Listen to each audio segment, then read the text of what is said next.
Here we are. A live show is about to begin right now. Hello.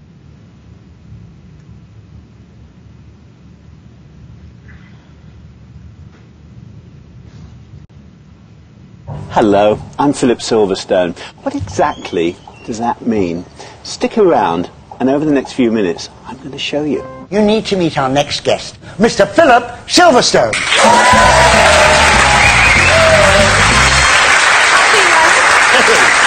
Nice to meet you. Hello, hello, hello. Oh, I love that introduction, ladies and gentlemen, excuse me. I've got to stop calling you germs, especially when I have a special guest on the show.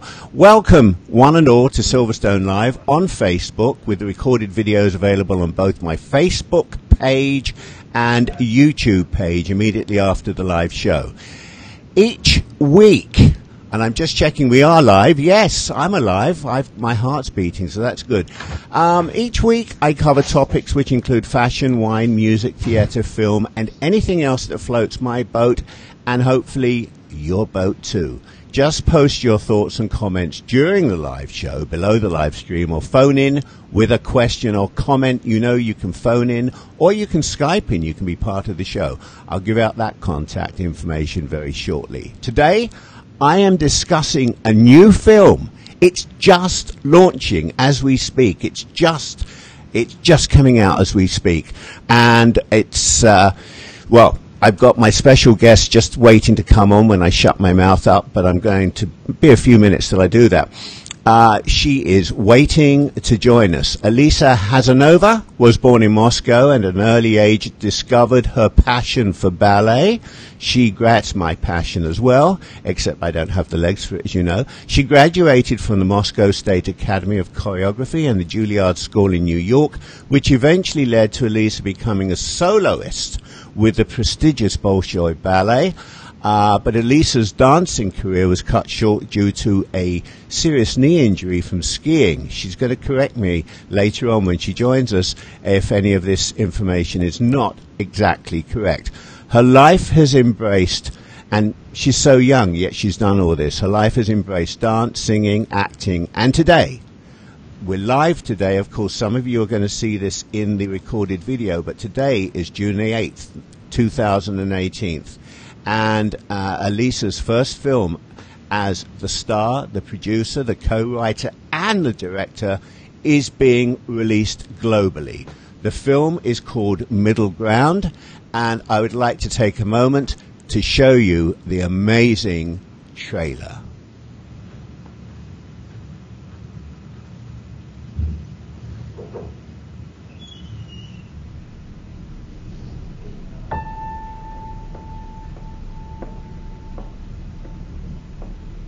You know what I detest about you the most?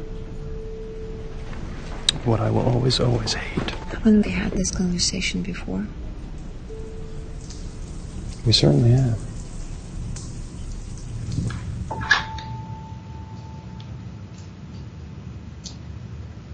May I, miss?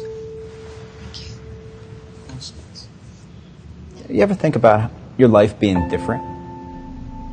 You know, like if you're born in a different place, or you develop different talents when you were a kid. People are always thinking about all the different paths their lives could have taken. It's nothing new, right? I mean, think about this stuff all the time, right? Like a shadow wherever you go.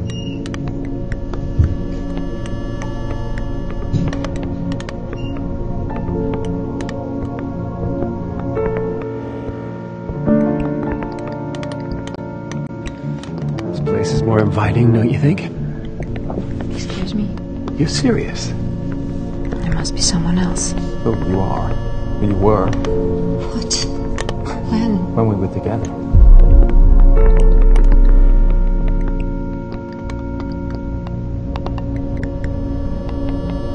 Memories. They're one of those things, at the moment you try and describe them, they're gone.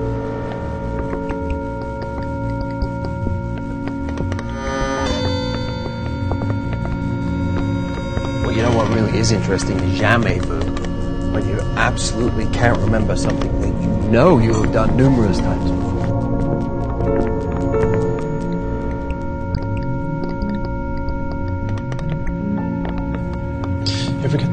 feeling, Bill? Like maybe you feeling like you've never been to a place before, but you know that you have.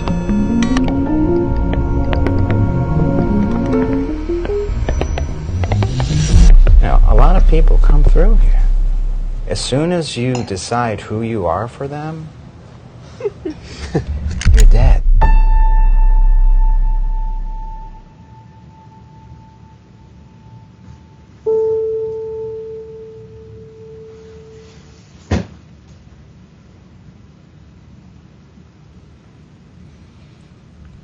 I've seen that film 3 times, ladies and gentlemen. I was fortunate enough to get an advance copy 3 times. I have so many questions, and here, joining me, I'm delighted to have Alisa Khazanova on this show via Skype for the entire hour. Elissa, I'm going to make a fool of myself now, but Dabro Pozhalowit.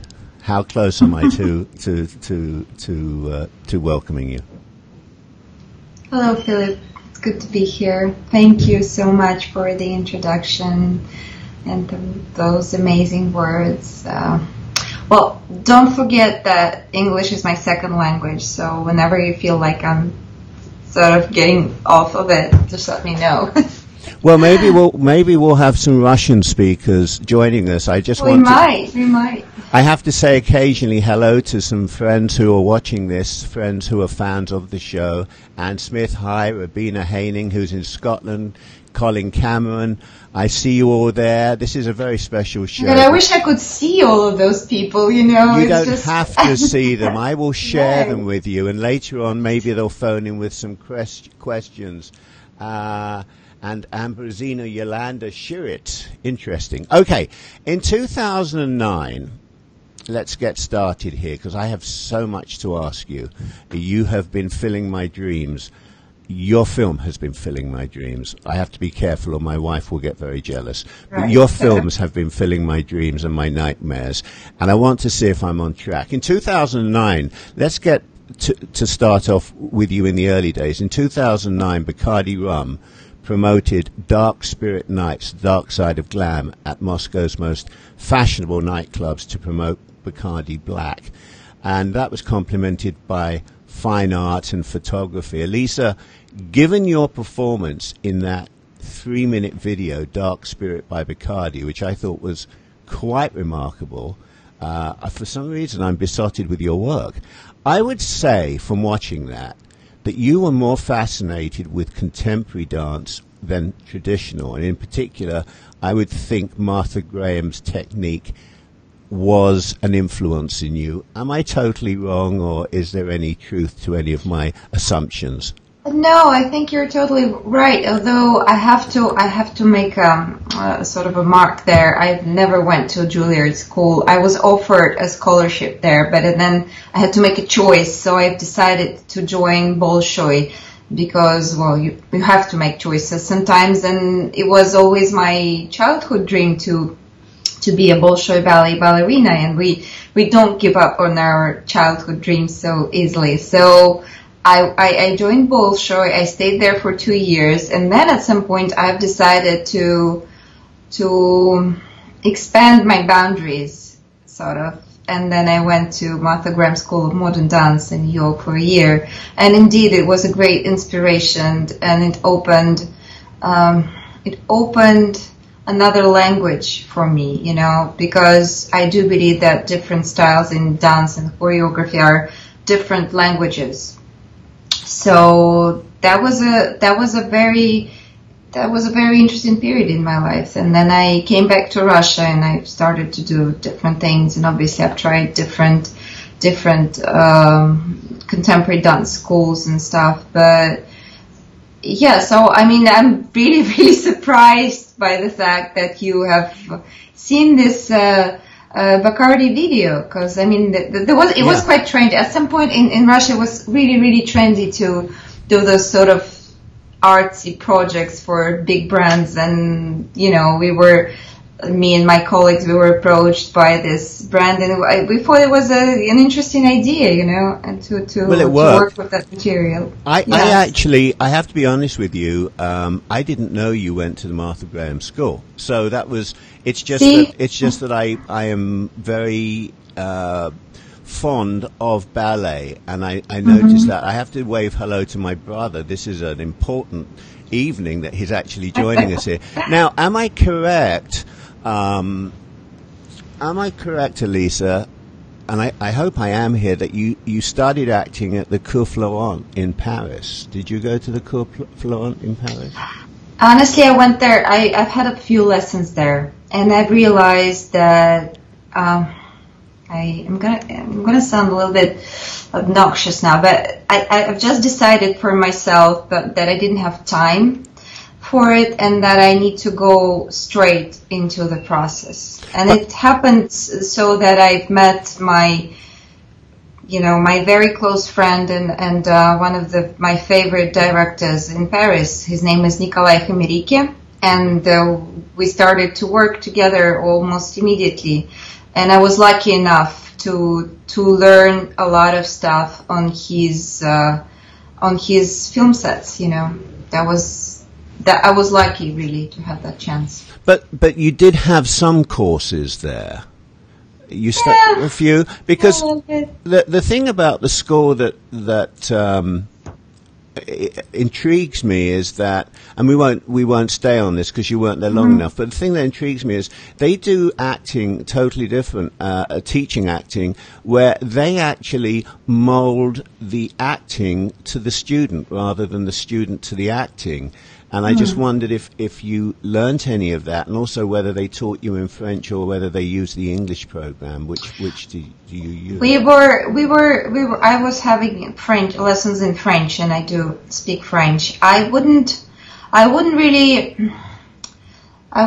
give my opinion on their methods, because I don't feel like I'm entitled to talk about it, because it's just I wasn't there long enough, so I wouldn't do that, you know. I can talk more about the way I've learned acting through a working process, but then what I would also think about, you know, you learn a lot of stuff when you're a dancer. The only thing, they don't teach you how to speak, you know. Sometimes you're not even allowed to speak when you're a dancer.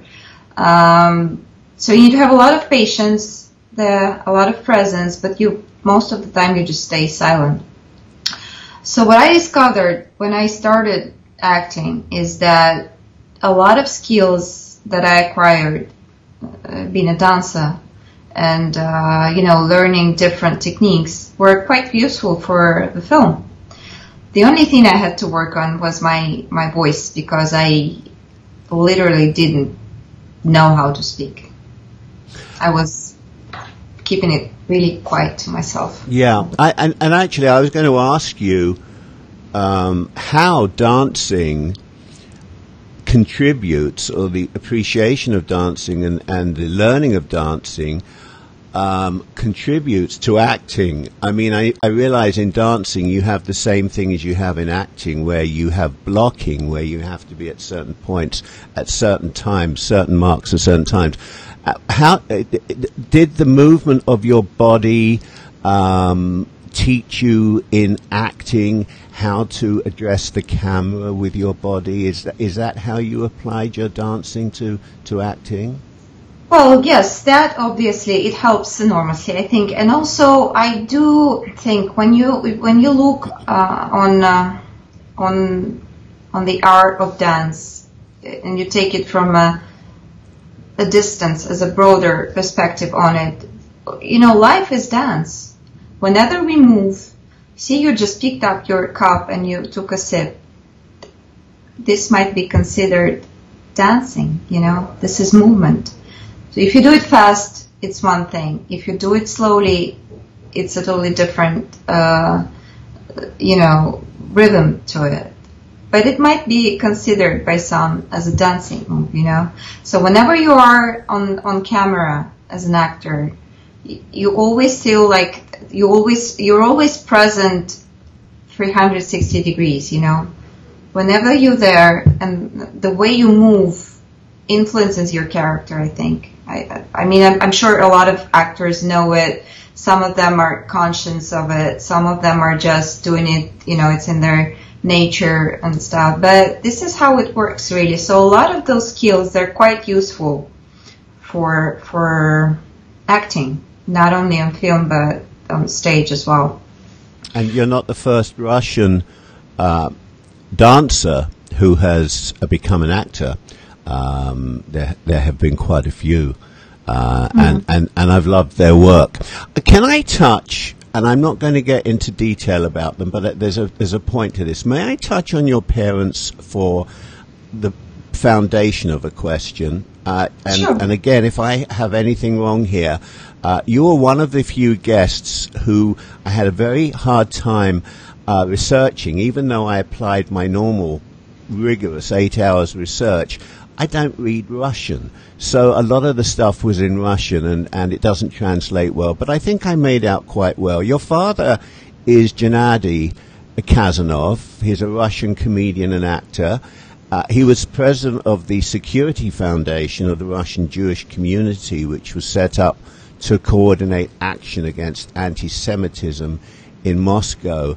Your mother, Zlata Elbaum, is one of the pioneers of Russian women's entrepreneurship and is the vice president of Moscow's Jewish community. You were 17, Elissa. You were 17 when the Soviet Union allegedly collapsed in 1991. I imagine your parents' ability from that point forward to speak openly about their feelings as far as their religion and the role of the modern woman in Russia had a very important positive impact on your life and your career, which we're now seeing in this film that you're making. Well, you've done your research, although some of it are not exactly true, but okay. I'm going to approach it from a slightly different perspective, if you don't mind. Go ahead. I grew up being the only daughter of a very, very famous, the most famous stand-up comedian in Russia. And you have to keep in mind that during the Soviet times, the humorists were people who are really, really popular, incredibly so. They were an equivalent to rock stars, I would say. I mean, I do remember my father being, you can't say on stage, it was a stadium, but the stadium was full with people. It was like thousands of people. And my dad out there with a microphone, no background singing, no band, nothing, just him, just him, his microphone, and thousands of people around him. So it was, I was able to see it from a very early age, and it was a very interesting sensation, because whenever you grow up like this, you can see your dad being there as your dad, as a normal person being present at home, and then he goes out there, and it's a totally different thing. It's like it's his second nature, or his, a different side of it. Obviously, I don't have any other experience, because that's how I grew up. So I would say that a lot of the influence on me was caused by his extreme professionalism, his skills, his ability to work tirelessly, and I think it means a lot when your parents are dedicated to their cause, to their profession, and it makes you grow up, being a person who's really, attached to, how do I put this?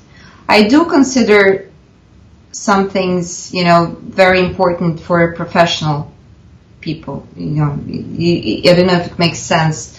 I do think that professionalism takes a lot of dedication, and I do have it from my parents. This is how I would describe it. Well, thank you for sharing that.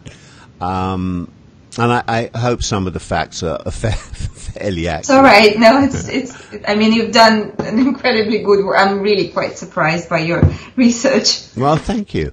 Do not use Google Translate, though. It usually you. comes out terribly wrong. It's just a disaster. So, listen, Elissa, I suppose the obvious question, and the one that you probably are asked the most, is why did you decide on a career in initially television and then film, rather than to go on and teach dance, which was your passion from a young age? Because I'm not passionate about teaching. It's a different field. It's a different profession. I mean, I do have a diploma as a choreographer, because when I had my accident with a knee, I was sort of, lost for quite a bit of time. I was suspended in the air because everything I've done before that, I had to change it. So obviously it does not come easy to anyone, I suppose. And when you've dedicated all your life to a profession, it's not an easy thing to overcome, but it is quite possible. So I have to tell you that from a very early age at ballet school, I was told by teachers that I'm good at acting. I always had good grades whenever we had to act something on stage or anything that had to do with that. So I realized that it was much closer to my nature, to what I am, because for me, I realized it was really, really important to go out there and have that contact with people, and not being the person who, I've been given a lot of lessons and I quite enjoy, but I don't take it as my, I could do it on the side as a supplement to my, real profession, to my passion. Yeah. So I always felt that this contact with the audience, that thing when you go out there and you share your emotions with people, you tell a story, and we sort of have this human experience together. Because I think what we do as artists is we are out there to remind people of the emotions we're not supposed to forget about as humans, and we do a lot of times. We become very stiff and rigid. So I think as artists, as actors, as directors, we need to shake it a little bit sometimes. This is what I'm there for. So I feel like I want to do it, honestly, I just want to do it myself. I just want to be out there. I want to be present. I want to have that energy exchange with people. I completely understand that. I would be an awful teacher because I like everything being about me. I'm self-centered and egocentric, and everyone knows it's all about me. One of our regular viewers and fans of my radio and this and the website. Her name is Anne Smith, and she said that she recently, I'm just reading this from her note, and I apologize to my audience as always. I'm looking all over the screen because this is, there's a lot going on my side here. Recently, the Royal Opera House has done some live streaming of both ballet and opera, and it's been fascinating because as the cameras zoom in to the dancers' faces, it shows just how much acting is involved in dance. So, I mean, basically, you just covered that earlier, and Anne was responding earlier to her understanding, appreciation of how much, as a dancer, you did have to act and perform as well. So I just want to let you know there are people that are listening to what you're saying, and they're agreeing with you, even though they're not dancers. Your acting career blossomed in the Russian it was a 16-episode television series, which I think translates to Brief Guide to a Happy Life. And then you were in the Supernatural movie that so many people saw. It starred Daniel Radcliffe without his magic wand, called The Woman in Black. What for you is the main difference? And now we're just getting now into the film side, and I promise you will devote a lot of time to a new film. But I am no worries. I am so intrigued and interested in my guest that I like to find out as much as I can. I'm a sponge. What is the main difference that you feel between the Russian approach to production and the British, Canadian, American one to producing a film or a television show? Okay, so I just realized that I don't really like talking about myself. I would rather talk about films and different stuff, but not myself. But I mean, I'm here anyway, so we're gonna discuss that subject as well. So I think the main difference is based on the type of movie that you're working on at the moment. Because, see, my Russian film experience is mostly dealing with in art house movies. Most of those are, indie type, cinéma d'auteur kind of movies. Even including those TV series, but because they were directed by a very bright and talented young director, Valeria Geiger-Manica, who is known for her indie films more than blockbusters.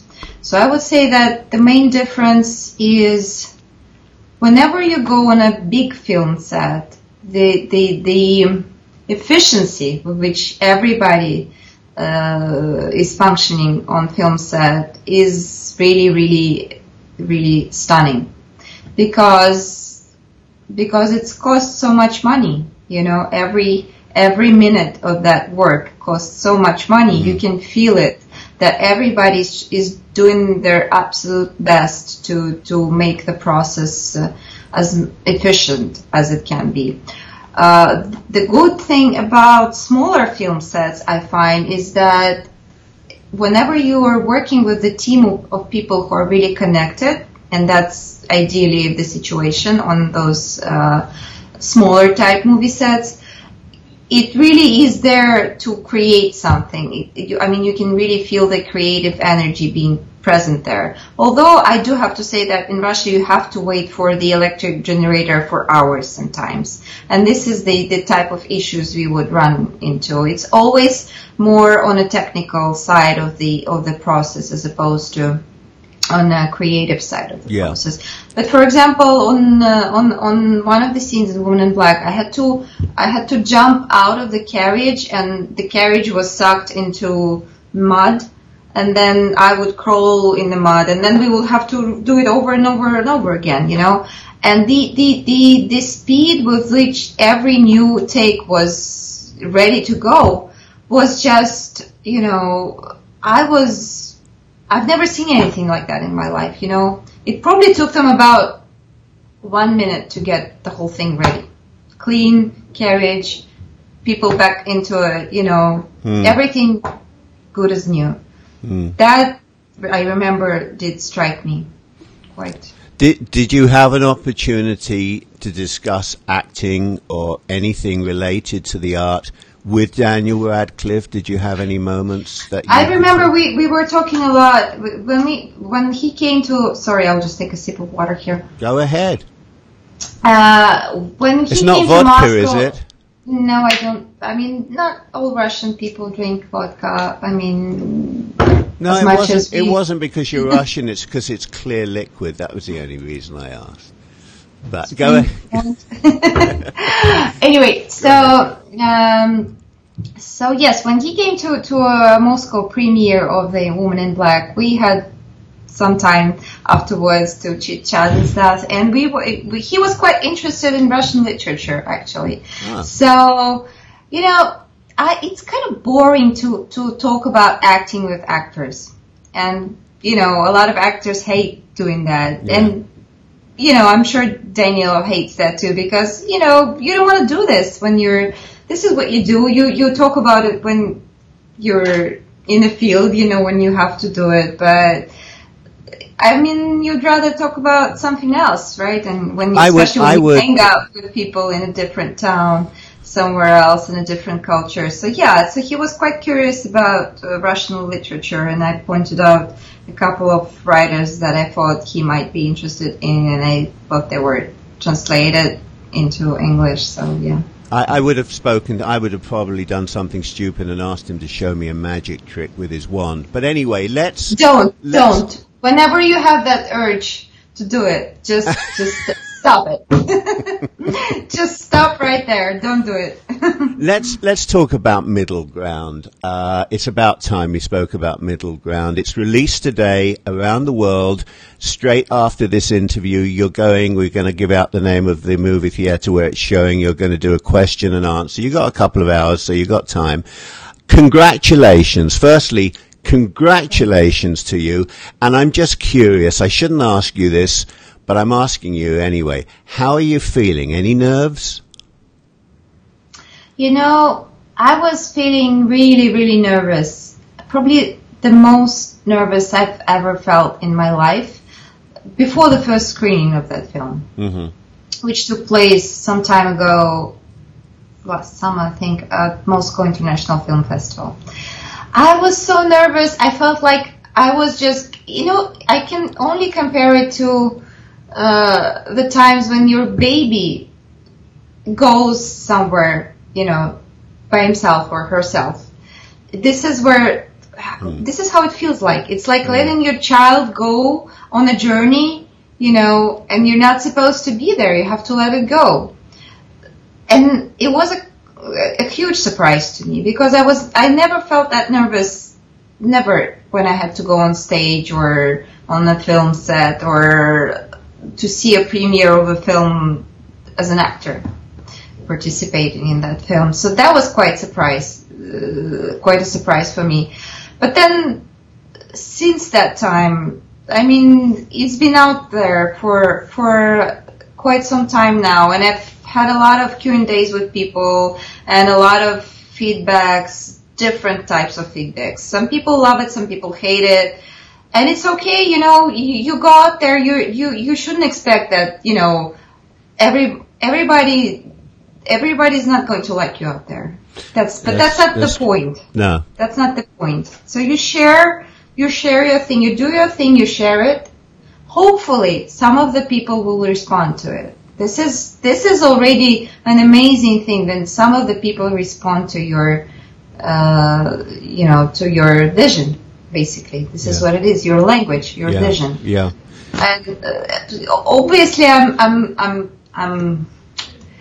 not nervous, but I'm quite excited, about it because I know that out there somebody's gonna like it, somebody's gonna hate it, but it's such an amazing feeling to see people watching your film on a big screen.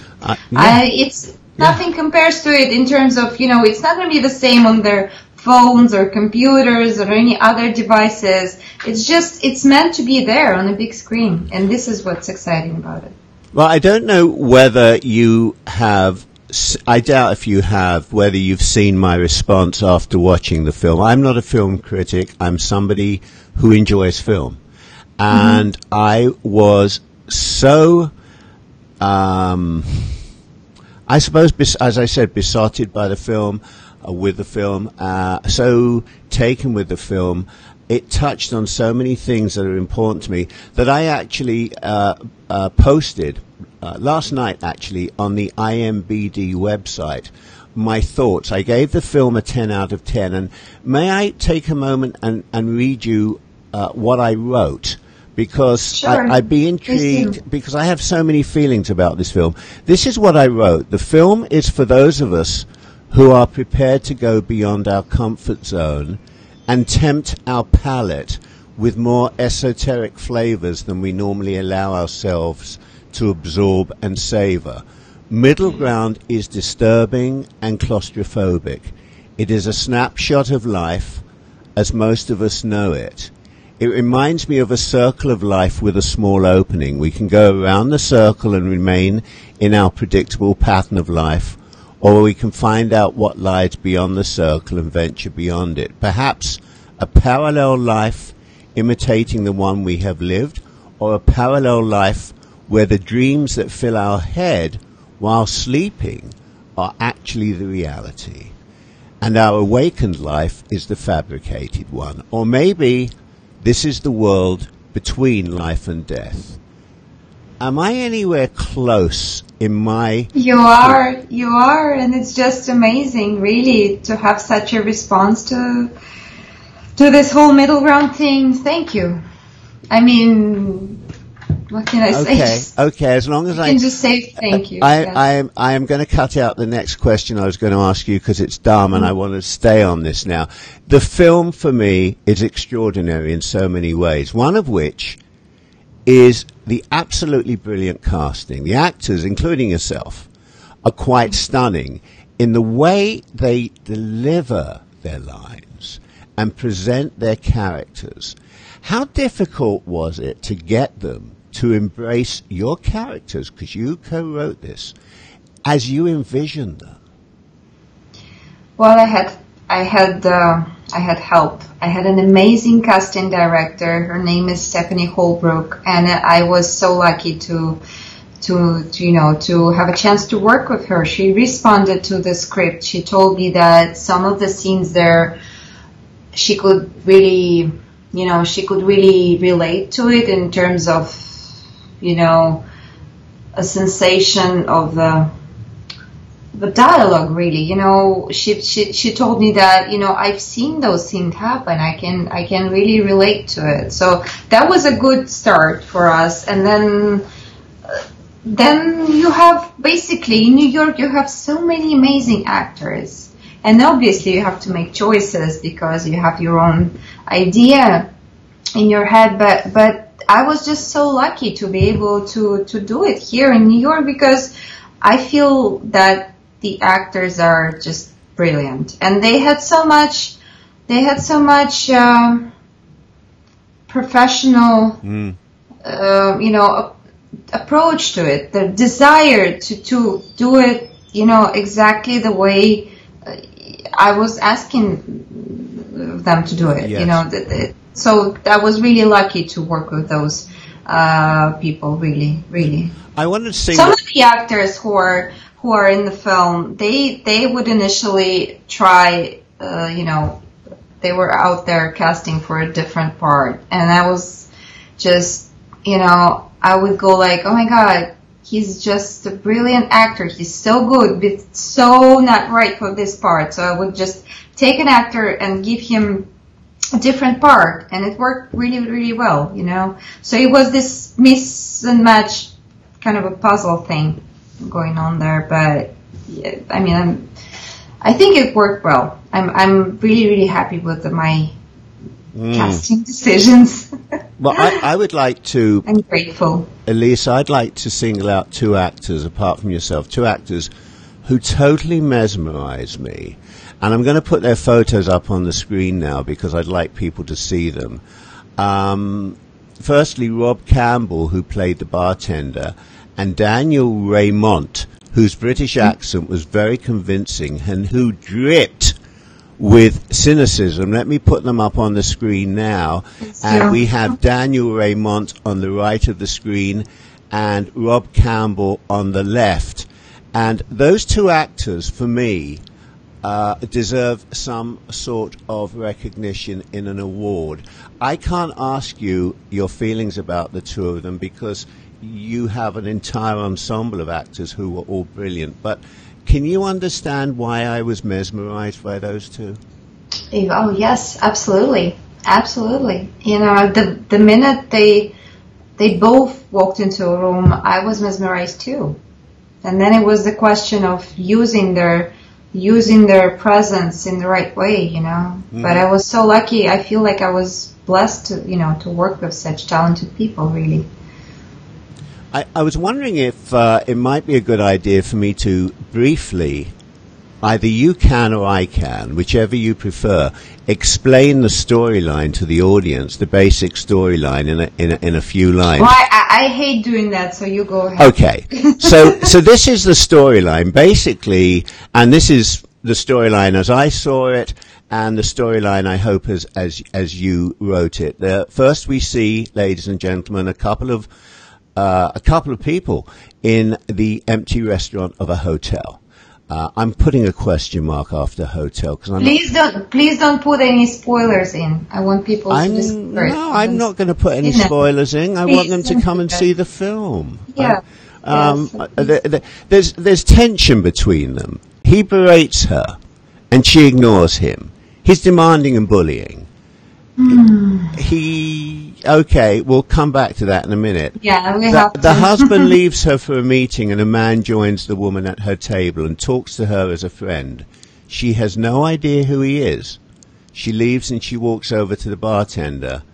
And the bartender, during the course of the film, he's talking about drugs and vices, and later is seen playing the piano with a huge grin on his face.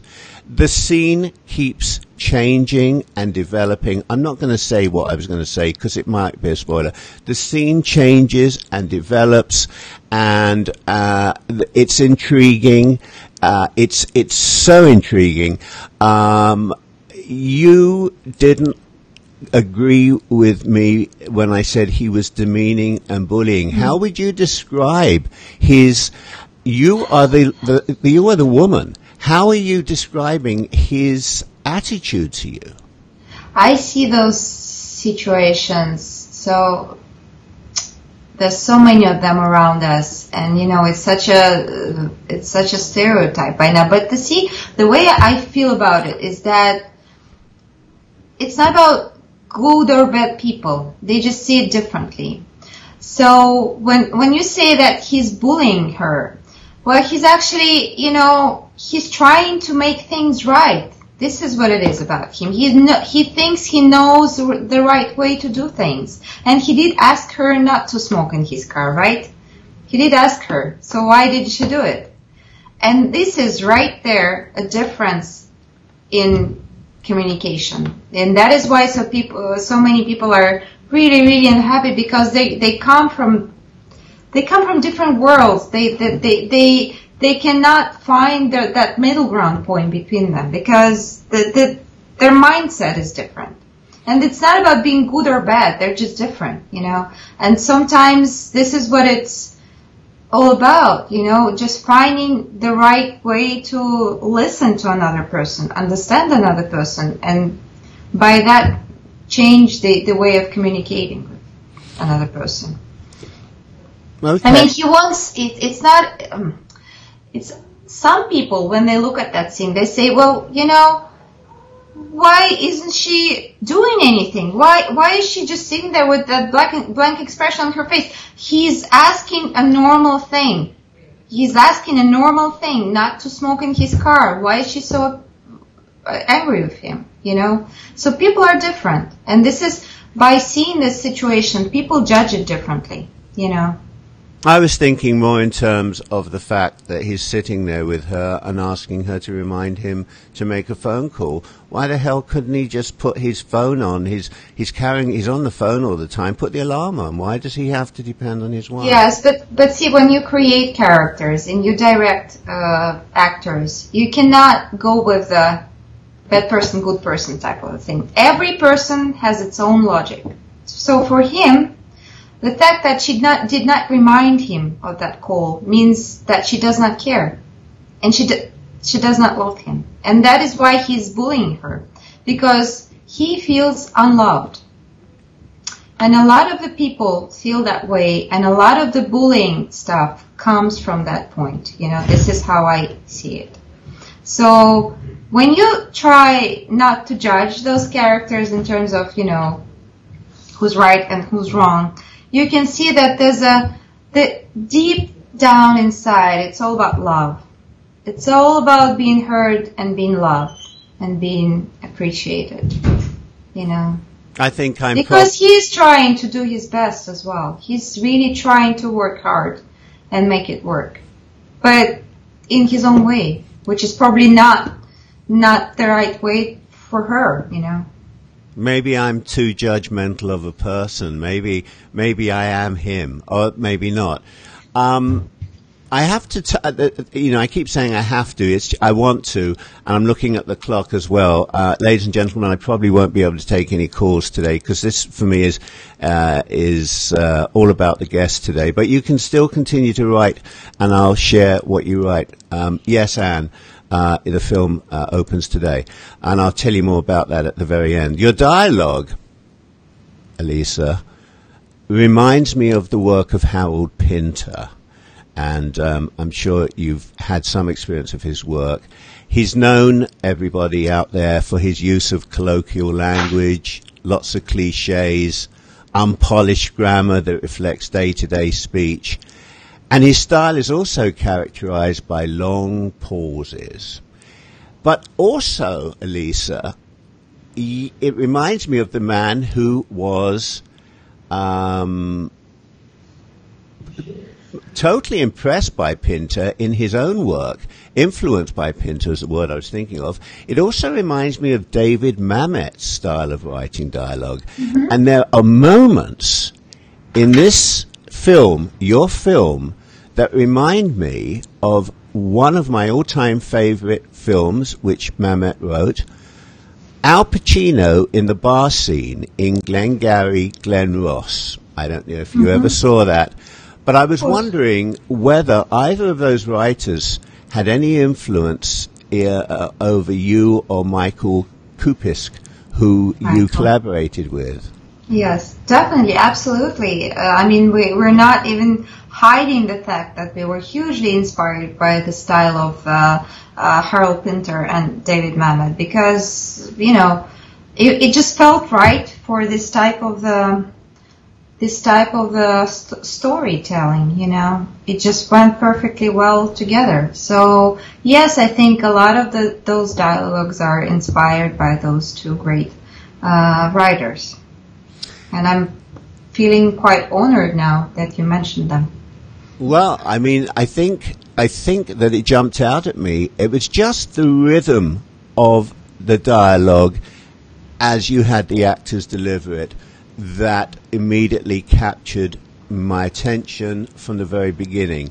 And I know from talking to a lot of stage directors, we're very fortunate, a lot of theatrical directors, we're very fortunate enough to have a lot here in Philadelphia that are friends of mine, and their dialogue also intrigues me. And I'm wondering, did you or your colleague spend time eavesdropping, overhearing people's conversations to get the rhythm of their speech, and also the often, this sounds callous, but the often meaningless things that people say just to make conversation?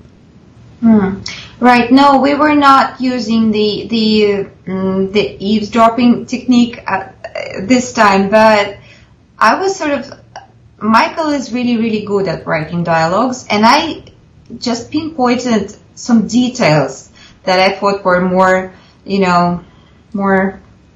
clear and precise sometimes.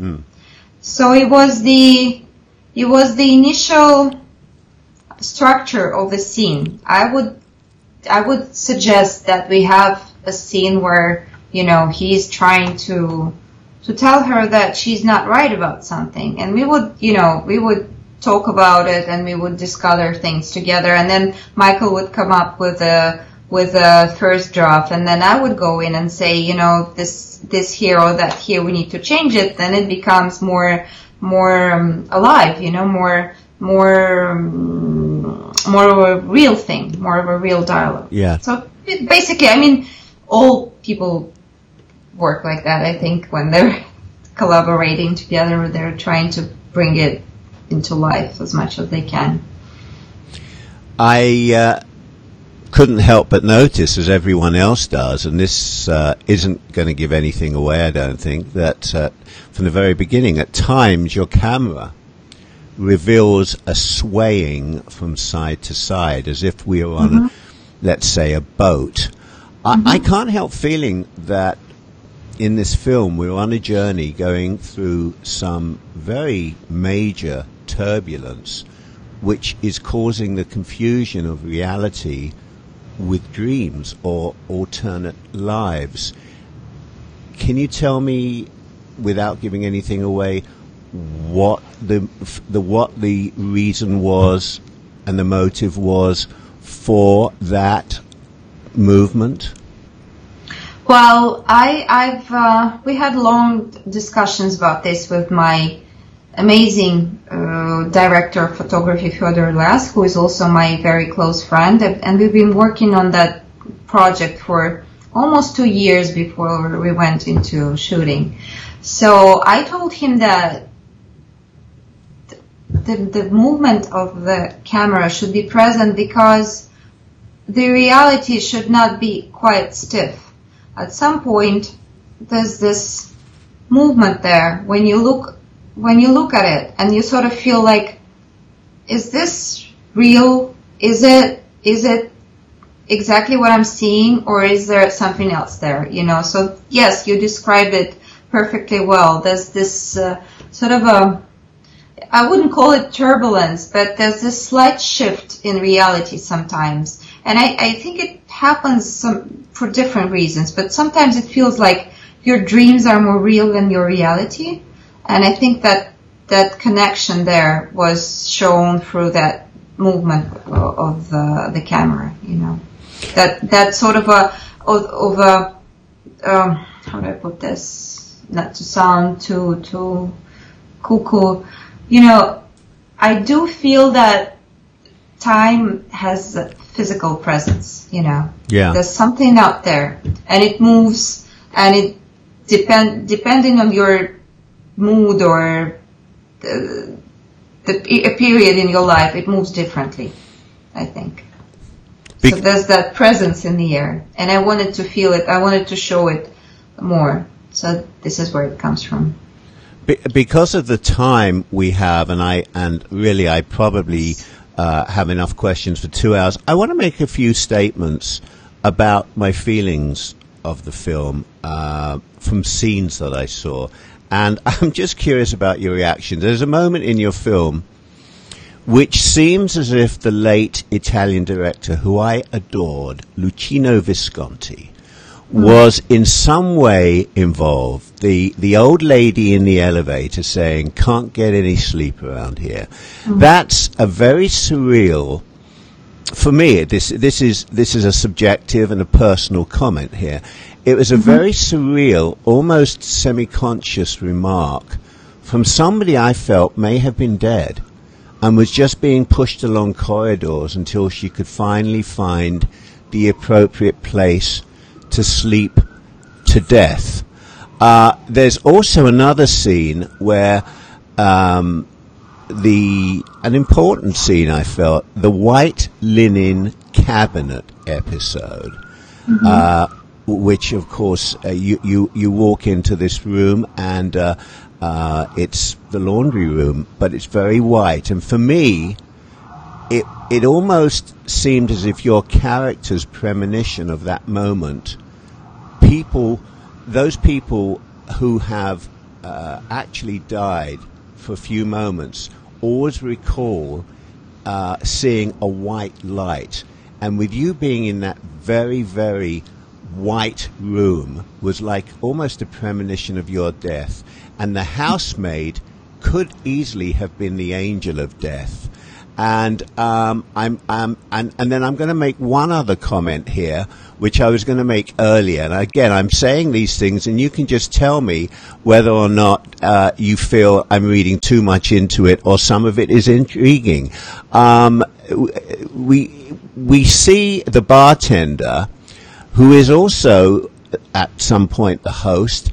He's employed to be the bartender, the host, and then we see him playing the piano and laughing, and I couldn't help feeling that this man is the devil.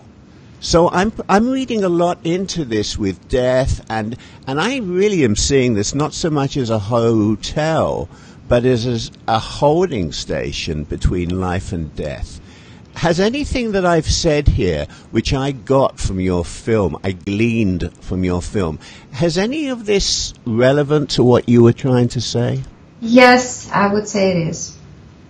Okay, we can leave it at that because we don't want to give anything away. I also have to tell you, and everyone who's watching that I loved Igor Udovnin's piano music. Igor Vdovin. Igor Dovin's piano music throughout. It gave the film a sort of a French film sensitivity, but it also conveyed a very somber detachment, which is what I felt all of the characters had from each other. Is that what he was doing? Yes, we were working together. I mean, I would just be there and I would talk and say things to him, and he would compose his music right away, you know. So it was a very connected and live process for both of us, and I think he had done an amazing job on this one. I do feel that it's a perfect soundtrack for the film. It couldn't be any better. I couldn't think of anything better for that. If I was you, I would be so thrilled with what he came up with. Definitely is the case. The definition of middle ground is a position or set of opinions that is acceptable to many different people. And this is all relevant to the film. Deja vu is the feeling that the situation currently being experienced has already been experienced in the past. Whereas jamais vu, which translates basically to never seen, refers to experiencing a situation that you do recognize, but at the same time, it feels very unfamiliar. So I have to ask you, as we come to the end of this conversation, have you experienced either, and is that why you put them in the film? Well, I've definitely experienced deja vu, as I'm sure most of the audience, you know, did, because this is something almost anyone can relate to. Our brain playing tricks on us. But I also see it from the perspective of being related to, you know, time, the matter of time. And because I do believe that time is non-linear. I'm not the one who invented it, obviously. Albert Einstein did invent the relativity of time theory. So I feel like I can relate to it. And I feel that jamais vu and déjà vu and all of those things, they're sort of related. They're intertwined with the time thing there. You know, I don't know how else to explain it. It's just probably take me a long time to go into that subject. But in a way, it's all intertwined. And I do believe that for me, middle ground, I mean, I've just heard your definition of it from Wikipedia or some other source, but yes, exactly. In that case, middle ground is a point where different time how do I put this? Time flows connect. You know, they're intertwined there, and this is middle ground. And I think middle ground is the place of that, is the name of that place. You know, which is very much present in this film, and for me is the main character of this film. Yes, it is, and I think anyone else who sees this, who is an intelligent person, will enjoy all of the things that I've touched on today. I also want to comment that the Vladar company has successfully released films theatrically worldwide on major TV networks such as ESPN and Netflix. And the company is behind your film, distributing it for you, and that is remarkable. We can get into that another time. As I said, the film resonated with me because it touches on subjects and feelings and beliefs I have long held. And thank you, Philip. But I think you also have the patience. You know, it's a great quality to have that patience and will to go through that journey. I mean, I do understand that for a lot of people it's just difficult because they want to go from point A to point B with explanations along the way. And I don't judge anyone for it, but I would like to say that there's a different types of storytelling, and this story is just slightly differently told, this is how I feel about it. What do you want the audience to think about or feel after seeing Middle Ground? What do you want them to leave with? I want the audience not to bring in any expectations and not to try and get the answers to all the questions point by point, but rather go into it with their emotions. Just let it go, be present with their emotions. It would probably get back at them and remind them of some things they would they have experienced in their lives, hopefully. This is the connection that I'm looking for, really. Good. Out there. I want to wrap up and just tell people that, as always, when this goes to video in about 20 to 30 minutes, there will be some information with that video about where you can see the film, where you can learn more about the film. My guest has been Alisa Khazanova, who has co-written, directed, produced, and stars in Middle Ground. It's released today at select cinemas around the United States, and it's globally available by video on demand, or if it's not globally available at this moment, it soon will be.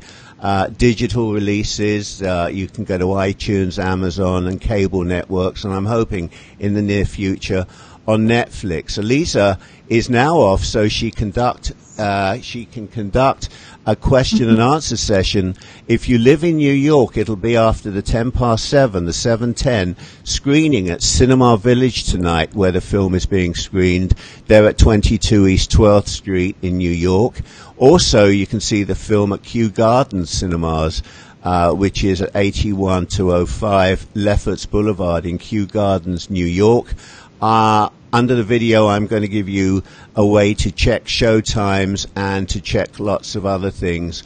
Elissa, I would just like to thank you for generously giving me an hour of your time and for giving me so much pleasure in your art and in your performance.